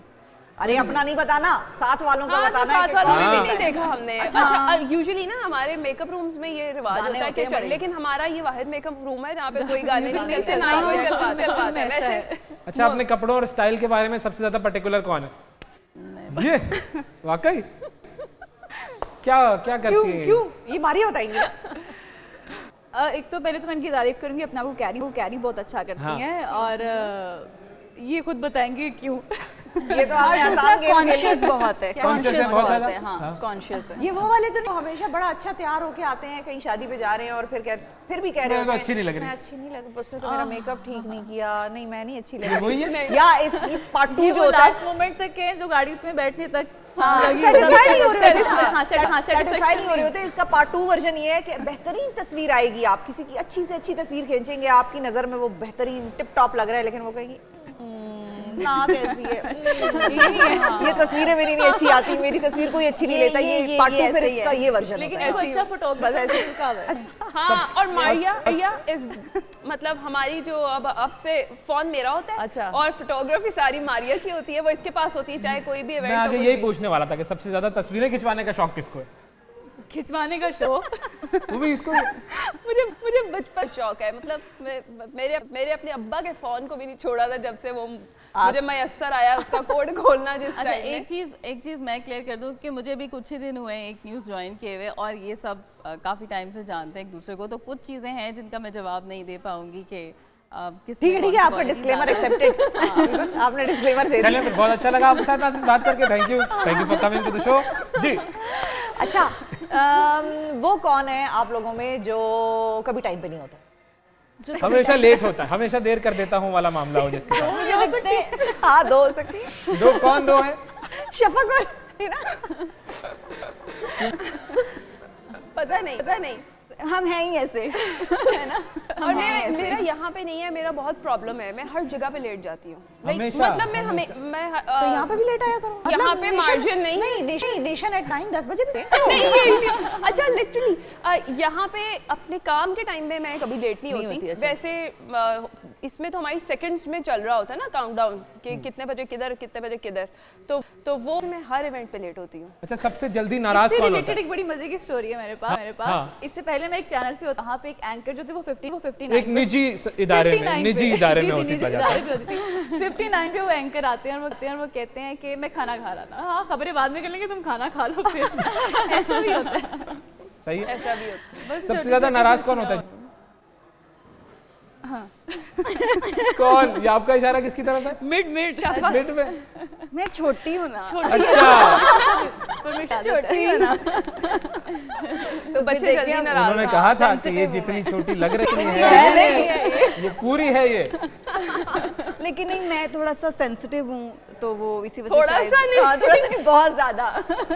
हर बात में तो sensitivity। बहुत अच्छी एग्जाम्पल तरह से से ना, जानती है। एग्जाम्पल से वाजे Explain with करें। an वो क्या होता है Please with explain suitable with a diagram. suitable diagram, हाँ। क्या ये कि नाराजगी। नाराजगी होती है। नाराजगी मेरे ख्याल से ये सेंसिटिव बहुत ज्यादा है, तो हर चीज को फील बहुत कर लेती है, मिसाल के तौर पे अपने ऊपर ले जाती है। कोई भी कोई बात वाकया होगी। बताओ ना, हाँ, वाकया कोई याद कराओ। आखिरी लड़ाई कब हुई वो थी? तो बताएं। लड़ाइयाँ भी होती रहती हैं, कोई एक नहीं मुंह है। फुला के लेकिन बुलेटिन। लड़ाइयाँ पहले हुई नहीं, होंगी ना, मुंह लेकिन फुला के आप बुलेटिन नहीं, भरपूर शफक is कोशिश always- कर रहे हैं। जब मतलब इसके हम तो दिमाग पूरी कोशिश कर रहे हैं कोई लड़ाई हो, लेकिन हो नहीं नहीं, रही। ऐसा नहीं होता कि गुस्सा हम होता है, decide मैं चुप हो करके जाती आए हूँ ऐसे, जब बस अपने वो जैसे कहते हैं ना जोन आउट हो जाती है और चुप करके, तो ये मुझे कि जिंदा हो जा शफक, जिंदा हो जा। हाँ, बस लिटरली कर, मुझे इसको बुलेटिन में भी कहना पड़ता है, शफक जिंदा हो जाओ। दो दफा आके हंस लो, मुंह सीधा कर लो, लेकिन शफक ऐसे बैठी होती है। अच्छा, तो बुलेटिन में मुंह बना होता है। डीप डाउन कोई दिमाग में बात फंस गई है ना इसके, तो वो वो फिर सोच रही होती है, बैक एंड पे चीजें चल रही होती हैं, ऊपर से कह भी रहूंगी ना, हाँ मुस्कुरा भी रही हूँ, सब नॉर्मल बातें भी कर रही हूँ, लेकिन वो बैक एंड वही पे बात चीजें है, चल जितनी रही दिख हैं। रही है ना उतने इसके मसले बहुत बड़े बड़े। मसले बहुत बड़े बड़े हैं भाई। अच्छा, न्यूज एंकरिंग के चैलेंजेस क्या है? चैलेंजेस तो बहुत सारे हैं, लेकिन सबसे बड़ा चैलेंज जैसे अभी बात हो रही थी कि अगर आप गम में हैं या हाँ। खुशी में हैं, तो आप अगर गम में भी हैं तो आपको ऑन स्क्रीन आपको खुशी के साथ ही आना है बिल्कुल। और अपना काम इफेक्ट नहीं होने देना। ऐसे बहुत से लोग हैं जिनकी फैमिली में कोई बहुत बड़े डिजास्टर्स भी हो जाते हैं। मेरे ऐसे खुद के भी साथ cases भी हैं हुआ था। जिनके- हाँ। माय नानो पास्ड अवे और आई वाज इन बुलेटिन, तो वो उस टाइम पे जब मैंने पढ़ा, तो मैं आ रही थी स्क्रीन पे मैसेज, जब मैंने पढ़ा तो वो मैंने बड़ी मुश्किल से कवर किया। और उसके बाद ऐसे मैं बहुत से मौके होते हैं जिनके अंदर हमें वो कंट्रोल करना पड़ता है, और फिर एंकर का तो काम ही यही है कि वो गम को खुशी में तब्दील कर दे, खुशी को गम में तब्दील कर दे, और जो खबर उसके सामने है बस वो उसके अंदर ढल जाए और लगे कि बस इसकी यही लाइफ है, ये ऐसा ही है। तो अब ये लाइफ तो आपकी शुरू हुई कि चलें जी, आपने सोचा कि मैं यहाँ पर आई, न्यूज़ एंकर बन गई। What is the ultimate destination जहाँ आप पहुँचना चाहती हैं? आगे सितारों से आगे जहाँ और भी हैं, अभी इश्क के इम्तिहान और भी हैं, अभी हाँ। आगे बहुत सी मनाजिल तय करनी है, जैसे जैसे तय करते जाएंगे वैसे वैसे आप देखते नहीं, कुछ जाएंगे। सोचा है कि मुझे यहाँ पहुँचना है? बहुत से चीज़ें हैं। सबसे ज़रूरी तो ये होता है ना कि आपने आज जो किया आप नेक्स्ट डे उससे ज़्यादा बेहतर करें। हाय तो फलसफा। फिलहाल तो यही है कि जो किया उससे ज़्यादा बेहतर करूँ अगली दफ़ा। उसके आगे जैसे एक एंड रिजल्ट होता है, आपको पता ही है कि आगे जाके और बेहतरी आती जाती है, और शफक, बेहतरी तुमने आती क्या जाती सोचा है, भाई? और बहुत कुछ वही आयशा वाली बात कि मुझे लगता है कि हमारा मुकाबला हमारे साथ वालों से नहीं है, हमारा मुकाबला हाँ। हमसे, अपने आप बिल्कुल, से है। बिल्कुल। तो मुझे अपने कल से जो है ना वो अच्छा करना है, मुझे अपने पिछले 1 घंटे से अगला जो 1 घंटा है वो और ज्यादा अच्छा करना है, और बस आगे बढ़ते तो जाना। वो बुराई क्या होती है वैसे जब बुलेटिन हो रहा होता है? किस बात पे पता चलता है कि यार ये मैंने क्या कर दिया, या कल अब ये नहीं करूंगी? वो क्या होता है ड्यूरिंग लाइफ जब है? फंबल्स हो जाते हैं, फंबल्स हो जाते और हैं। कुछ लिंक्स कुछ ना कुछ गड़बड़ अगर हो जाए तो यू नो। और चैलेंजेस की अगर आप बात करें तो हमें हर हालात में खबरें पढ़नी है, चाहे बाहर तूफान है, आंधी है, जलजला है। इवन जलजले में जलजले की खबर पड़ी? हाँ, और हुआ ये कि मैंने चाहा कि मैं भाग के निकल जाऊं, तो फहद साहब वहाँ पे तब डीएन थे, फहद साहब उस स्टूडियो में आए, कैमरामैन को पकड़ा कैमरे पे और मुझे कहा बैठ जाए। और मैं अब जलजला की खबर पढ़ रही हूँ, और जैसे जैसे लाइट्स जो थी ना स्टूडियो बकायदा ऐसे ऐसे हो रही थी, जैसे जैसे बोल रही थी उसी स्पीड से मेरी आवाज़ भी ऊपर नीचे हो रही थी। लाइट की मुझे बात अपनी की पड़ी तो हुई मैं थी। आपको अपने इनिशियल डेज का अवैस बताऊं कि मैं एक स्टूडियो में खबर पढ़ रही थी, तो वहाँ पे लाइट के अंदर आग लग गई है। वो आग लगी हुई थी, साथ साथ ब्रेकिंग भी पड़नी थी। तो उसके बाद जैसे उन्होंने ब्रेकिंग ख़त्म करवाई जल्दी जल्दी, फिर ब्रेक ली, फिर सारे जो हमारे बॉसेज हैं वो सब स्टूडियो में आए और फिर उन्होंने शाबाश भी दी कि ये लोग हिले नहीं, लेकिन अंदर से बहुत बुरी तरह डरे हुए थे। साथ साथ आग भी नजर आ रही है। वो कहते हैं ना, डर के आगे ही जीत है। हाँ, फिर वो डर जीत तो मिली। होगा, हाँ। जिंदगी में कोई भी काम करेंगे वो डर तो लेकिन होगा। ये बहुत ज्यादा डर था। मारिया, आपके आग साथ के कुछ आगे ऐसा कोई हुआ? और डर नहीं। इस तरह के वाक़यात तो अल्लाह का शुक्र है नहीं हुए, लेकिन सुने ज़रूर हैं। बाकी यही वाली बात कि हर तरह का आपका जैसा मर्जी मूड हो, आपको जब आप स्क्रीन पे आते हो आपको प्रेजेंटेबल लगना है। आपको बैक हैंड पे ऐसे वाकयात मेरे साथ भी होते रहे हैं कि जहाँ पे मैं माइंड में गई हो रही, लेकिन फिर जब स्क्रीन पे आ जाती हूँ तो फिर आपको वहीं पे होना है। यही स्क्रीन और यही न्यूज़ जब है। पहले दिन हमारे साथ प्रोग्राम कर रही थी उस वक्त डर था, टेंशन थी, स्ट्रेस था? आप लोगों ने इतना अच्छा रखा साथ कंफर्टेबल रखा, मैंने फील ही नहीं नहीं किया तो कि उससे पहले तो बाद में हुआ होगा। बिल्कुल नहीं। वो हमें समझ गई थी ना, और मेरी तो कम से कम अच्छाई से वो वाकिफ थी। आपका मैं कुछ नहीं कह रही। कौन सी अखबारों में खबरें छपती रहती हैं कि ये और आज इसमें पकड़े गए। माशाल्लाह शिफा और अवैस, आप लोगों का माशाल्लाह से इतना नूरानी चेहरा है ना, आप लोगों की कंपनी इतनी पॉजिटिव है कि जैसे कि मैं सुबह उठ के आई हूँ तो मुझे ऐसा फील नहीं हो रहा कि मैं बहुत जल्दी उठ गई हूँ। कल मैं हालांकि रात की ड्यूटी करके गई हूँ, मतलब इवनिंग शिफ्ट करके गई ये हूँ, दोनों आज रात सुबह को उठ गई 1:30 हूँ। बजे 2 बजे घर मुझे पहुंची ऐसा हो रही बिल्कुल है। फील नहीं हो रहा कि मैं बहुत सुबह उठ के आई हूँ और ये क्या करना बल्कि पड़ा। हम खुश एंजॉयिंग थे, हम रास्ते में बात कर रहे थे वो और जो हम जुमला बताया था एक्साइटेड वो थे। भी तो बोलो ना, अगला वाला भी तो बोलो, वो रह गया। वो बात के लिए रख ले। अच्छा आगे बोलिए, ठीक है। ये सारे जुमले सिखाए हुए हैं इनको हमने, ऐसा नहीं है आप भी ना ऐसा समझे कि ये बिल्कुल ऐसे ही नहीं हमारी तारीफें कर रहे हैं, सिखा के बिठाया है इनको। प्रॉम्प्टर पे लिखा हुआ है, ऐसा बिल्कुल नहीं है। प्रॉम्प्टर आगे पीछे हो जाए फिर क्या होता है? ओह, बहुत कुछ होता है अभी। अच्छा, समटाइम तो इसमें मजे की चीज ये, हम कंटेंट क्रिएटर भी खुद बन जाते हैं। Prompter Exactly. बंद, नीचे लैपटॉप नहीं चल रहा और अभी हम ये खुद से recent जुमले बना बना के खुद खबर पढ़ रहे बताना हैं। होता है। और कॉम्प्लिकेशन ये होती है जब आपके ऊपर प्रोड्यूसर को भी नहीं पता चल रहा कि गड़बड़ हुई हुई है कोई। और वो आपको कह रहे हैं पढ़ो ना, वो क्यों नहीं पढ़े, पढ़ो ना, वो क्यों नहीं पढ़े। अब हमें क्या पता है, हमने क्या पढ़ना है, प्रॉम्प्टर नहीं है, कुछ नहीं है, और आप बताएंगे तो अब हम वो बोलेंगे, वरना हम खुद ही से इतनी अच्छी खबरें बना लंबाइयाँ लगाते हैं फिर। अब वो ये उसके लिए क्या होता है, डेफिनेटली कोई फेक न्यूज़ और ये तो हम नहीं कर सकते। तो हमने जो पढ़ा होता है पहले से, हमें पता होता है कि ये न्यूज़ है, इसका बैकग्राउंडर ये है। प्रॉम्प्टर सिर्फ तो इसलिए मुझे हमेशा ये लगता है कि न्यूज़ एंकरिंग बहुत मुश्किल काम है कि आप एक खास टोन में प्रॉम्प्टर पढ़ रहे हैं।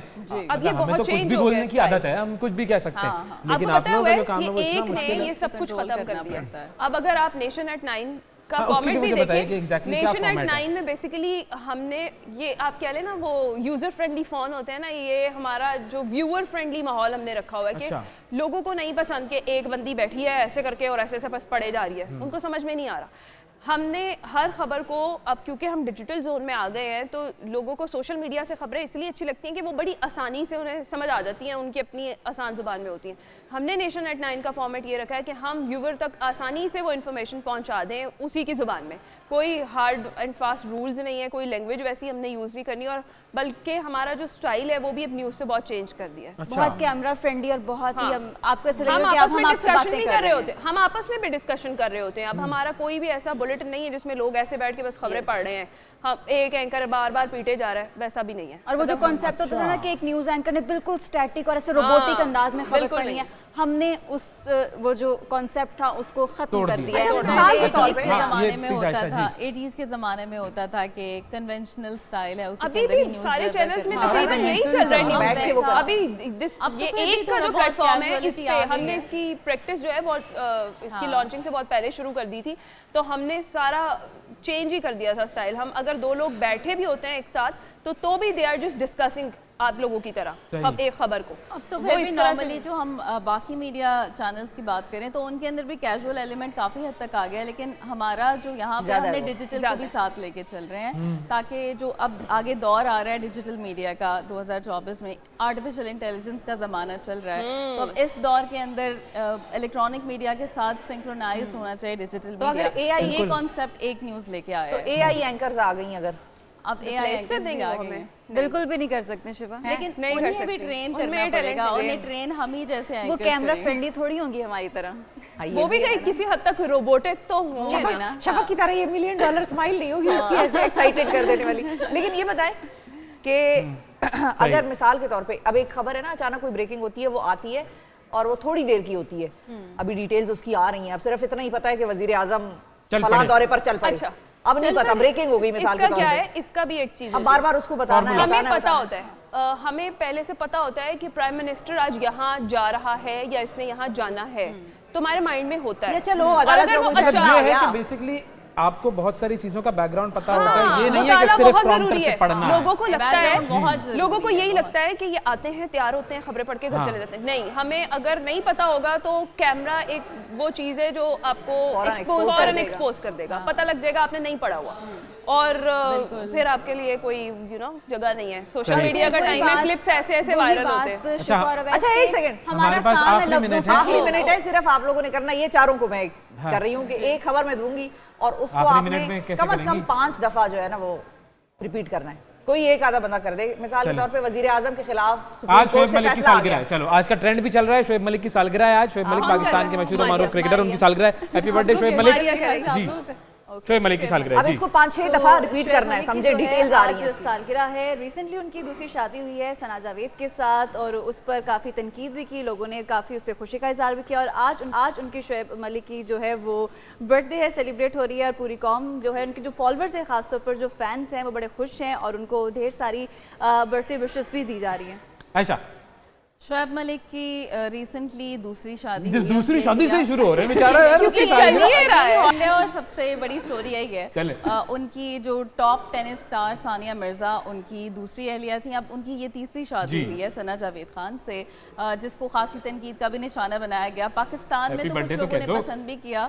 अच्छा, ये हमारा उससे स्टाइल है। प्यार अभी ही- अब हम अच्छा, ये स्टाइल लेकिन है। पहले उनको सबक भी सिखाना जरूरी है ना। क्या हो गया ये, इस पे ये पता है डिबेट क्या हो है? जाएगी सबक पहले सिखाने एक बार बता दिया है ना कि बर्थडे है, उसके बाद फिर हम घूम फिर के सारा बता के फिर एंड पे कहेंगे कि आज उनकी सालगिरह। यही कि जो साबिक करो, 3, 2, 1 हमारे start। क्रिकेटर और साबिक कप्तान भी रह चुके हैं शोएब मलिक, उनकी आज बर्थडे है। इस हवाले से हमारी तरफ से उनको बहुत सारी बेस्ट विशेस है। पूरी कौम, उनके जितने भी फैन हैं वो भी उनको बेस्ट विशेस दे ना? रही हैं। और हम देख रहे हैं कि ट्विटर पर भी ये ट्रेंड चल रहा है इस शोएब टाइम। मलिक अपनी दूसरी शादी के बाद आज अपनी सालगिरह 42वीं दूसरी शादी के बाद पहली सालगिरह, तीसरी शादी के बाद पहली तीसरी शादी के बाद सालगिरह अपनी 42वीं सालगिरह मनाने जा रहे हैं। हमारी तरफ से उन्हें मुबारक हो, और उनके जो फॉलोअर्स हैं इंस्टाग्राम, ट्विटर, हर जगह पे उनको बेस्ट विशेस। देखो जी, ये शोएब मलिक साहब, आपकी 42वीं सालगिरह पर आपको मैंने 4 खवातीन से हैप्पी बर्थडे कहलवाया है। ये देख लो, ये क्रेडिट मुझे जाता है। ठीक है जी, थैंक यू जी, बहुत शुक्रिया आप लोगों का। तो आपका जो बुलेटिन है 9 PM का, वो हम भी देखेंगे, आप भी देखें, और आप एक डिफरेंट स्टाइल में उस न्यूज़ बुलेटिन को देखेंगे,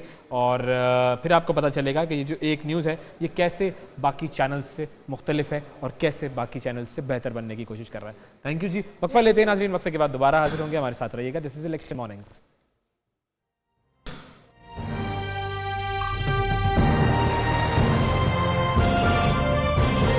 ये है इलेक्शन मॉर्निंग्स। मुस्तफ़ा नवाज खोखर साहब आज़ाद उम्मीदवार के तौर पर अपनी इलेक्शन कैंपेन चला रहे हैं। पाकिस्तान के मशहूर मारूफ सियासतदान हैं, और ज़रा आप कुछ वक्री बातें कर रहे हैं। हमने उनसे मुलाकात की, देखते हैं उस मुलाकात का अहवाल।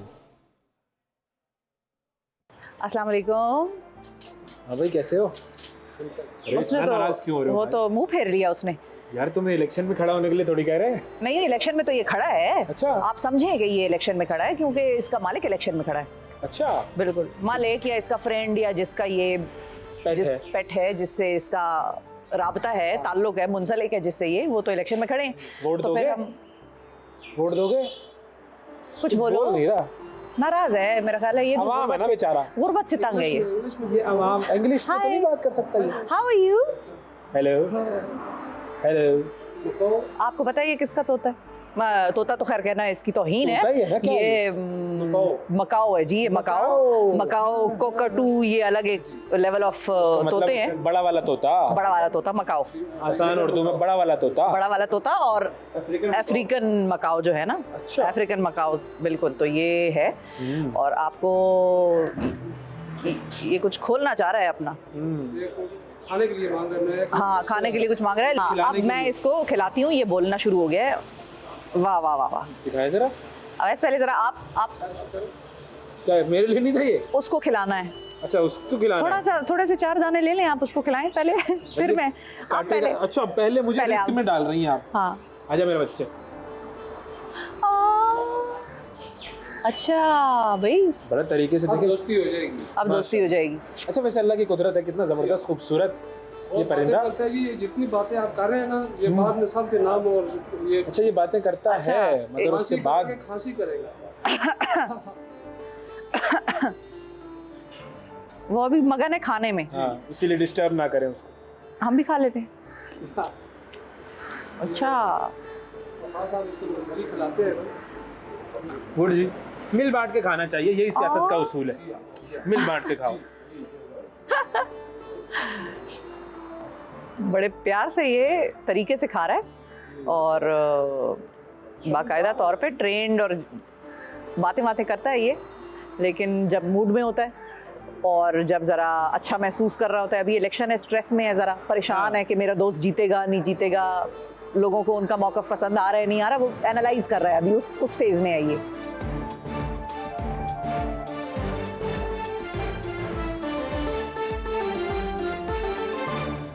हम अंदर चलते हैं, काम वहाँ है, वैसे पीछे सारा चल रहा है, वो देखें पीछे सारी लोग बैठे हैं, हल्का पूरी गैदरिंग लगी हुई है, बैठक है यहाँ पर और बाकायदा तौर पे इलेक्शन की जो गहमा गहमी है इस घर में कम से कम शुरू हो गई है। चले फिर मिलते हैं इनके फ्रेंड से फ्रेंड से। और उन साहब से जो क्या हाल है? ठीक है, आप खैरियत से? अल्लाह का शुक्र, सब खैरियत। क्या हाल है वैसे भाई? ठीक है, खैरियत से। आपने तो बड़ा माहौल बनाया हुआ है। देखिए, इवेंचुअली अब सियासतदान के लिए नॉमिनेशन पेपर्स हम सबमिट करा चुके हैं, तो events that are beyond our control, तो उनके ऊपर स्पेकुलेट करके हिकमत अमली बनाना, तो वो एक तो गलत चीज़ है।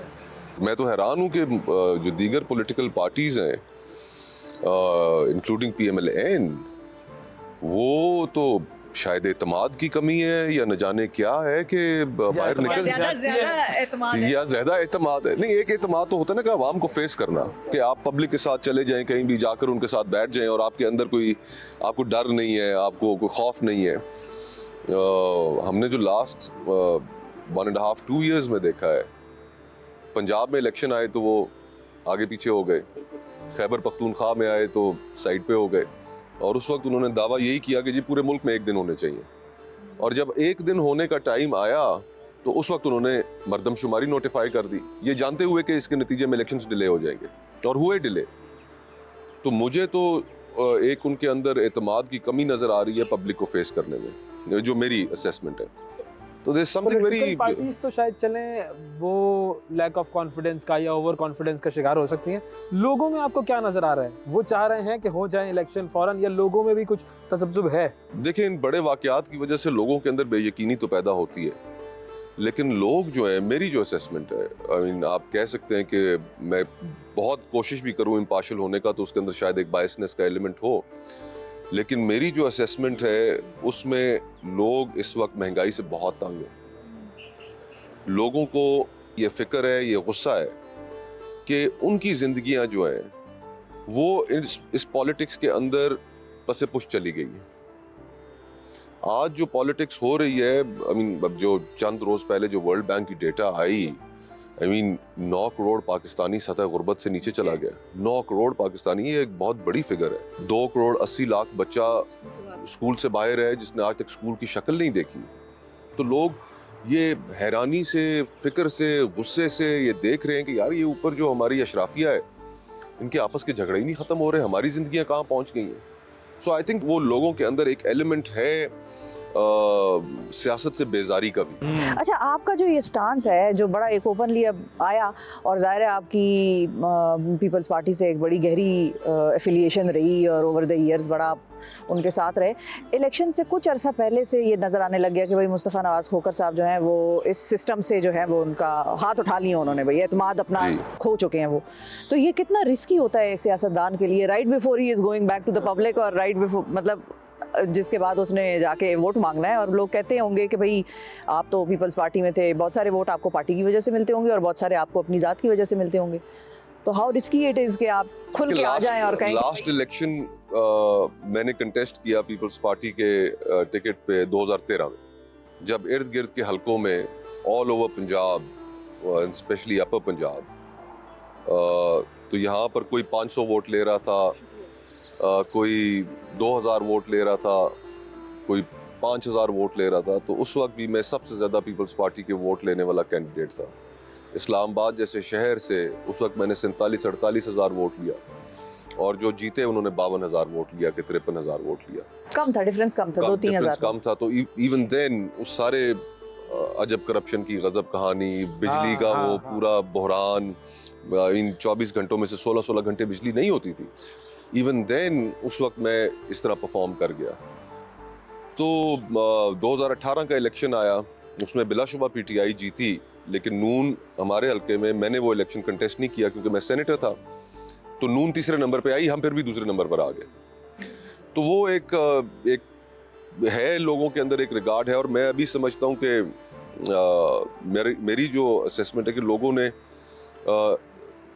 अप्रिशिएट किया कि जो मैं रेजिग्नेशन दे के बाहर निकल आया, वो चीज़ लोगों को पसंद आई है कि यार कि चलो कोई हमें इस निज़ाम में हमने कभी नहीं देखा कि काउंसलर की सीट भी कोई नहीं छोड़ता। तो इसके 3 साल बाकी थे, ये फिर भी किसी बात पे खड़ा हो गया और रेजिग्नेशन दे के बाहर निकल आया। तो वो एक अप्रिसिएशन है लोगों में।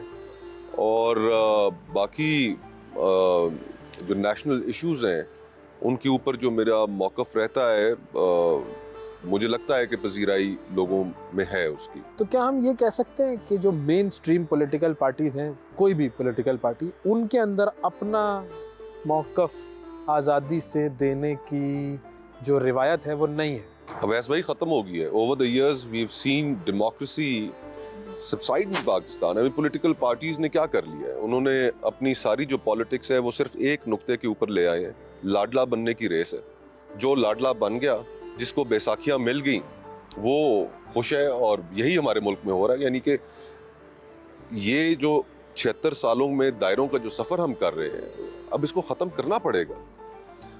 आज अगर मियाँ नवाज शरीफ साहब लाडला बनकर मैदान में उतरे हैं तो अपनी सियासत की नफ़ी कर रहे हैं। कहाँ वोट को इज़्ज़त दो की गुफ्तगू, और आज कहाँ ये। और शायद यही वजह है कि उन्हें भी एहसास हो गया है कि अवाम के अंदर अब इन चीज़ों की पजीराई नहीं है। अवाम चाहते हैं कि क्लियर कट एक लोगों के कोई असूल हो, कोई प्रिंसिपल्स के ऊपर लोग खड़े हों, नज़रियात की बात हो, लोगों के मसाइल की बात हो। यहाँ पर तो रेस लगी हुई है कि कौन पहले खुशनुदी हासिल कर लेता है। तो ये आई थिंक, और ये अच्छी बात भी है कि जहाँ पर बहुत सारी नाउमीदी की बातें हैं, वहाँ पर ये एक अच्छी बात है कि लोगों में शऊर का मेयार इतना ऊपर चला गया है, एक्सेस टू इंफॉर्मेशन इतना बढ़ गया है कि लोग पकड़ लेते हैं। यानी अगर रात को एक पॉलिटिकल पार्टी बनती है तो सुबह पूरे पाकिस्तान को पता होता है कि ये कहाँ से आई है। हमने इसी वजह से तो नहीं अभी तो ऐसा लग रहा है टीवी पे कि मोहम्मद जुबैर भी उस तरफ शायद आ जाए आने वाले दिनों में, लोगों को ये भी एक है। तो आप लोगों की कहाँ तक वो पहुंची है? तो हमने यही सोचा कि जी एक तो पाकिस्तान को बहुत रेडिकल सर्जरी की जरूरत है, रिफॉर्म्स की जरूरत है, और पॉलिटिकल पार्टीज के एजेंडा पे ही वो नहीं है। इमरजेंसी यानी जो मैंने आपको थोड़ी देर पहले फिगर्स कोट की, पाकिस्तान के 3 बड़े क्राइसिस हैं, पॉलिटिकल, इकोनॉमिकल एंड इकोनॉमिक और सिक्योरिटी का। और इन तीनों क्राइसिस में हमें इमरजेंसी मोड में होना चाहिए कि फ़ौरन इनके हल तलाश करें, और पॉलिटिकल पार्टीज को तो हर वक्त प्रिपेयर होना चाहिए, और अभी तक वो प्रिपेयर नहीं है, तजवीज़ मांग रहे हैं। तो this means that they have no plan. और अगर प्लान होता तो 16 महीने की हुकूमत में मियाँ साहब ने वो प्लान अपने भाई के साथ क्यों शेयर नहीं किया? और अगर उनके पास प्लान था और उन्होंने शेयर नहीं किया तो उन्होंने अपने भाई के साथ भी ज्यादती की और पीडीएम की बाकी जमातों के साथ भी ज्यादती की। तो वो बहुत नॉन सीरियसनेस है। और फिर दूसरा, आज भी मैं देख रहा था, मैंने उसको वेरीफाई नहीं किया है, लेकिन शायद तहरीक इंसाफ अपना कोई मंशूर लेके आना चाह रही थी, और सारी जो सोशल मीडिया था उस पे वो स्पेस ही स्लो कर दी गई। जी बिल्कुल, पूरे मुल्क में इंटरनेट जो था वो बंद हो गया। तो आई मीन ये क्या हो रहा है? मछली जो है वो केबल काट लेती है, वो इस वजह से हुआ होगा ना। मछलियां जो है वो नीचे अंडर वाटर केबल से काट लेती है, उनको पता है टाइमिंग का। द पॉइंट इज कि 76 साल हो गए। देखें रीजन के बाकी मुल्क आप देख लें, इंडिया कहाँ निकल गया, बांग्लादेश कहाँ निकल गया। अब तो हमारा कंपैरिजन ही नहीं रहा। हमारा कंपैरिजन जो है वो अफ्रीका के ममालिक के साथ अगर किया जा रहा है, और तो हमें ये सोचने का है ना कि हमें कुछ चीज़ें दुरुस्त करनी पड़ेंगी, हमें तल्ख कॉन्वर्सेशंस भी करनी पड़ेंगी, गलतियां भी माननी पड़ेंगी, और तभी हम आगे जा सकेंगे। अच्छा, कन्वर्सेशंस का एक सिलसिला आप लोगों ने शुरू किया था, वो री इमेजिनिंग पाकिस्तान वाला। पहले तो मुझे ये बताएं कि आपकी, मिफ्ता साहब की और शाहिद साहब की ये जो अलायंस या दोस्ती, ये शुरू कैसे हुई? ये क्या कहानी है इसके पीछे? शुरू ऐसे हुई, मिफ्ता साहब से तो एक शनासाई थी, मिलते जुलते रहते थे हम ऑफ एंड ऑन, और फिर वो जेल चले गए। फिर मैं उन्हें जेल 1-2 दफा मिलने के लिए गया, and that's how I think, and I felt कि यार कि चलो एक मुश्किल में है तो एटलीस्ट ये तो मैं कर सकता हूँ कि जाकर मिल सकता हूँ। तो उससे फिर अब मुस्तहकम होती गई। फिर लोग जब मुश्किल वक्त में हो, उनके साथ कोई अच्छा या सेंसिटिव हो उनकी तरफ, तो पीपल रिमेंबर दैट। तो वहाँ से फिर ज़रा गहरी होती गई। And then he is a very likeable personality, उनके साथ गपशप बड़ा मज़ा आता है। And he's got very interesting ideas how to bring about reforms। और हम दोनों को पता चल गया था, वक्त से पहले अंदाज़ा हो गया था कि ये पार्टियां जो है ना, इनमें हमारा गुजारा नहीं हो सकेगा।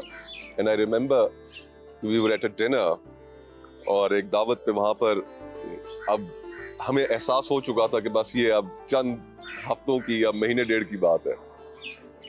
तो मिफ्ता भाई ने मेरे कान में कहा कि मैंने आपसे बात करनी है। साइड कॉर्नर में चले गए, तो उन्होंने कहा कि लग रहा है यार के हालात जो है। मैं कहा मिफ्ता भाई इधर ही रुक जाए, whatever you have in mind, I game। सही है। मुझे अंदाजा हो गया है।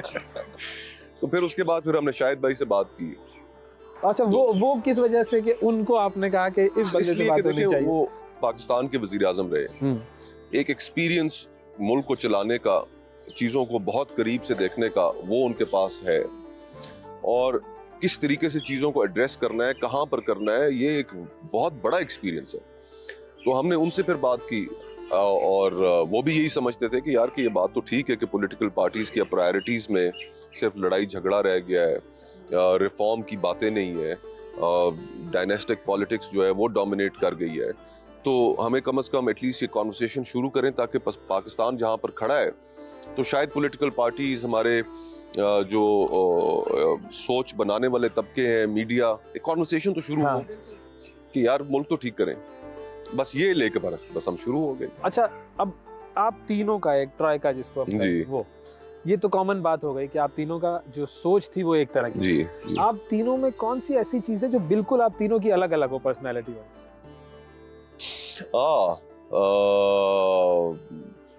आई थिंक एक चीज जो हमें जो कॉमन डिनोमिनेटर है, जो सबसे स्ट्रॉन्ग है, वो तो ये है कि यार अब चीजें तब्दील होनी चाहिए।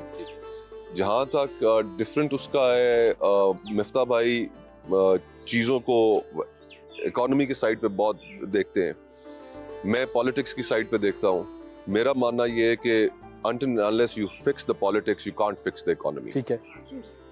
जब तक आप सियासी इस्तेकाम नहीं लाएंगे तो आप माशी इस्तेकाम भी नहीं ला सकते। तो ये आई थिंक एक वो हमारी सोच के अंदर वो है। और शाहिद भाई को तो आए एग ऑन कि जी आप आगे बढ़ें और बस खत्म करें, बस चले अब गाड़ी आप चलाएं अब। हम साथ बैठे हैं पैसेंजर। बट टाइम पीरियड का वो होता है कि ऑब्वियसली फिर इलेक्शंस आ गए, इलेक्शंस आर अपॉन अस। मैं कंटेस्ट कर रहा हूँ, वो दोनों कंटेस्ट नहीं कर रहे। तो ख्याल यही है कि इलेक्शंस के बाद फिर दोबारा इस चीज़ को रिविजिट किया जाए। सही है। अब आपके लिए तो नारे दूसरी जमातों से भी बड़े लग रहे हैं, और एक जमात तो सारे फहरिस्त के इंसान आपके लिए बड़ा वो नारे शारे लगाते हैं, और बड़े लोग उनके सपोर्टर्स, वर्कर्स जा जाके उनके लीडरान को ये कहते भी हैं कि भाई मुस्तफा नवाज खोखर साहब को आप दावत दें, उनको लेके आए, दावत दें। तो कोई ऐसी भी कोई इम्कान कोई फ्यूचर में, या अभी आज़ाद देखिए इस वक्त हमारी जो पॉलिटिक्स है उसके अंदर इतनी हमने डिस्टर्बेंस क्रिएट कर दी है, सियासत का चेहरा इतना मस्क हो गया है।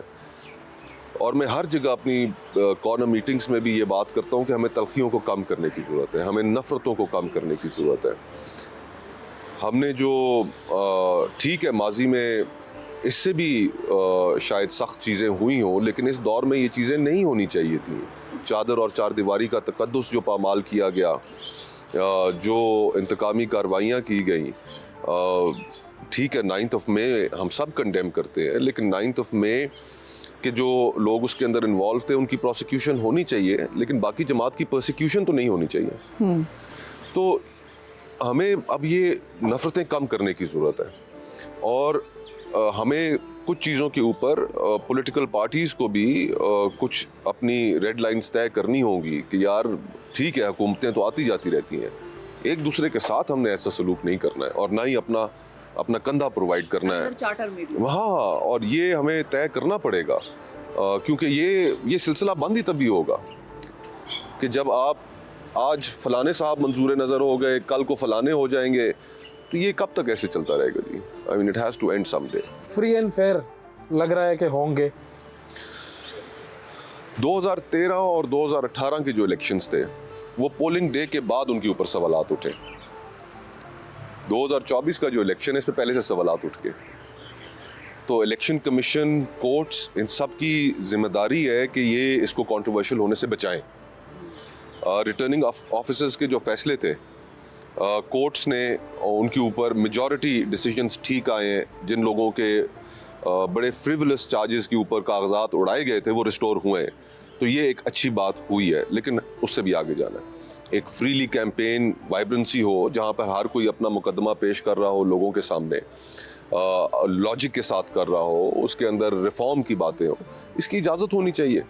यहाँ पर लॉपसाइडेड है अभी तो सिर्फ एक पॉलिटिकल पार्टी के लिए फील्ड खुली है या चंद पॉलिटिकल पार्टीज़ के लिए, और एक पॉलिटिकल पार्टी को अपने दीवार के साथ लगाया हुआ है। वो अगर कोई कॉर्नर मीटिंग भी करने की कोशिश भी करें तो पुलिस पहले पहुंच जाती है। तो इस चीज़ को एड्रेस करने की ज़रूरत है। अच्छा, आप अगर जीतते हैं इंशाल्लाह, जी, दुआ करते हैं होपफुली इंशाल्लाह आप जीते। अब अगर आप जीतते हैं तो आपका मुकदमा क्या होगा? Because you will be one, और बाकी तो उम्मीद यही जी है हाँ। कि वो सारी पार्टियां, वही सारे लोग होंगे। वो क्या डिफरेंस है जो कि आप वहां पर जाके क्रिएट कर सकेंगे, या टारगेट क्या है आपका? अवैस भाई, मैं ये I totally get your point कि एक आदमी जो है ना, उसके लिए चीज़ों को तब्दील करना बहुत मुश्किल होता है। लेकिन वो चाइनीज जुबान की कहावत है ना कि even a journey of 1000 miles starts from the first step. बिल्कुल। 1000 मील का सफर भी जो है उसकी इब्तदा पहले कदम से होती है। तो एटलीस्ट मैं वो गुफ्तगू तो करूं, कोशिश तो करूं, तवज्जो तो दिलाने की कोशिश करूं कि यार कि अब हम जो इस मुल्क की अशराफिया है, ये जो ऐवान है, इनके अंदर अवाम की जो इश्यूज हैं उनको प्रायोरिटी मिलनी चाहिए, उनके ऊपर गुफ्तगू होनी चाहिए। हम कितना अरसा आपस में लड़ते रहेंगे, और हमारी लड़ाई की जो कीमत है वो तो 25 करोड़ लोग दे रहे हैं। तो एटलीस्ट मैं वो अपने तौर पर इब्तिदा तो करूं उस कॉन्वर्सेशन की कि यार बस बहुत हो गया।